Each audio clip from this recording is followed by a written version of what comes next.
Om Swastiastu, Om Awigenam Astu Namasidam. Sampurasun, salam rahayu untuk kita semua. Umat sedharma yang berbahagia dimanapun berada. Pada kesempatan ini, saya, Inengah Kondra, menyampaikan pesan-pesan Dharma dengan topik Nawa Wida Bhakti. Istilah Nawa Wida Bhakti berasal dari bahasa Sanskerta, yaitu dari kata Nawa yang artinya 9, Wida atau Widi artinya Tuhan, Ide Sang Yang Widiwasa, dan Bhakti itu artinya memuja, sujud, menghormat. Jadi Nawa Wida Bhakti artinya 9 bentuk bakti untuk menghubungkan diri kepada Ide Sang Yang Widiwasa. Dasar sastra Nawa Wida Bhakti terdapat di dalam Bhagavata Purana, Adhyaya 7, Sarga 5, Sloka 23.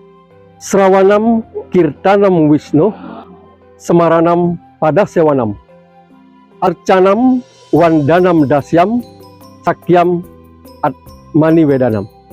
Itu 9 bentuk bakti yang merupakan pilihan. Boleh dilaksanakan salah satunya atau semuanya untuk mengagungkan, memuja keagungan kebesaran Ide Sang Yang Widiwasa yang senantiasa memberikan berkat kepada kita sekalian. Umat sedharma, bentuk bakti yang pertama adalah Srawanam. Kata Srawanam berasal dari kata Sru yang artinya mendengar. Jadi Srawanam itu maksudnya memuja keagungan Ide Sang Yang Widiwasa dengan mendengarkan lantunan-lantunan mantram, lantunan-lantunan sloka, lantunan-lantunan itihasa, Purana yang mengandung filosofi-filosofi kehidupan. Mendengar dengan tulus, dengan penuh keyakinan, sehingga jiwa itu bisa merasuk ke dalam apa yang kita dengar. Kemudian bentuk bakti yang kedua adalah Kirtanam. Kirtanam itu adalah wujud bakti kita kepada Ide Sang Yang Widiwasa dengan melantunkan, menyebutkan nama-nama suci Tuhan. Misalnya membaca Sahasra Nama Siwa, membaca Sahasra Nama Wisnu, Sata Nama Ganesha, Sata Nama Laksmi, dan sebagainya. Di dalam Rigveda disebutkan Tasya Samudra Adi Wiksaranti Tena Jiwanti Pradisas Catasra, yang artinya ucapan atau suara itu menyebar meliputi alam semesta bagaikan samudra-samudra. Nah, itulah kedahsyatan daripada suara, kedahsyatan daripada kita melaksanakan kirtanam dalam rangka memuja Ide Sang Yang Widiwasa. Pemirsa yang saya hormati, bentuk bakti yang ketiga adalah Semaranam. Semaranam artinya mengingat. Seperti yang diwedarkan di dalam Bhagavad Gita, Adhyaya 18, Sloka 65. Man mano bawa mad bakto, madhyajimam namaskuru, mam ewai samsi satyam te, pratijine prayusime. Yang artinya, berpikirlah tentangku, jadilah penyembahku, bersujudlah kepadaku, menyembah kepadaku, dengan berpikir tentangku, engkau akan sampai kepadaku. Kita melakukan Semaranam ini tentu didahului dengan kegiatan-kegiatan bakti yang lain. Misalnya membaca, menghafalkan nama-nama suci Tuhan, melakukan pelayanan. Nah, dengan melakukan itu, maka ingatan itu akan muncul. Ketika kita tidak pernah mengucapkan nama suci Tuhan, maka tentu kita tidak akan bisa mengingat nama beliau. Bentuk bakti yang keempat adalah Padasewanam. Bentuk bakti ini dilakukan dengan bersujud di kaki Paduka atau di depan kaki guru suci yang memberikan tatwa jnana kepada kita. Di mana ada tradisi sungkeman. Itu seorang anak sujud sungkem di bawah kaki orang tuanya sebagai simbol bakti kepada Ide Sang Yang Widiwasa. Karena orang tua itu adalah orang-orang pilihan yang dipilih oleh Tuhan untuk menurunkan generasi, untuk melahirkan anak atau putra yang bersangkutan.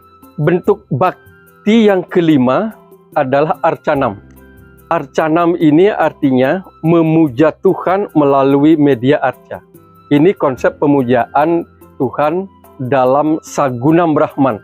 Memuja Tuhan dengan manifestasi beliau dalam bentuk arca. Kemudian menggunakan niasa-niasa yang lain, misalnya pura, padmasana, berbagai bentuk banten, pralinga, pertima, dan yang sejenisnya. Kemudian bentuk bakti yang keenam adalah wadanam. Nah, wadanam ini adalah bentuk bakti curahan hati yang tulus ikhlas melalui membaca kitab-kitab suci Weda, memahami, menghayati, dan mengamalkan serta mengaplikasikan dalam kehidupan nyata. Kemudian bentuk bakti yang ketujuh adalah dasyam.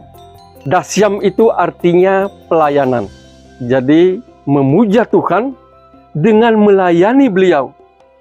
Dasyam itu biasanya dilakukan dengan ngayah di pura. Ada saat purnama, tilem, yodalan, dan hari-hari tertentu saling melayani. Kemudian bentuk bakti yang kedelapan adalah sakyam. Nah, bentuk bakti ini adalah bentuk bakti yang merasakan bahwa kehadiran Tuhan itu sebagai seorang sahabat. Nah, ini bisa dilihat di dalam percakapan dalam Bhagavad Gita antara Krishna dan Arjuna. Nah, itu bentuk bakti sakyam itu seperti itu. Jadi kita merasa antara Tuhan dengan diri kita tidak ada batas. Ya. Kalau di dalam kekawin disebutkan kanklir sire saking sangyang jagat karana. Jadi hampir tidak ada batas antara kita dengan ide Sangyang Widiwasa. Nah, itu bentuk bakti sakyam. Kemudian bentuk bakti yang kesembilan adalah Atmani Wedanam. Bentuk bakti Atmani Wedanam itu adalah bentuk bakti dalam mengimplementasikan bakti yang tulus. Bakti yang tulus artinya penyerahan diri secara total kepada ide Sangyang Widiwasa. Nah, di dalam Bhagavad Gita disebutkan Yad karosi, yad asnasi, yad juhomi, dadasiyat. Tat tapasi kauntea, tat kurusya madar panam.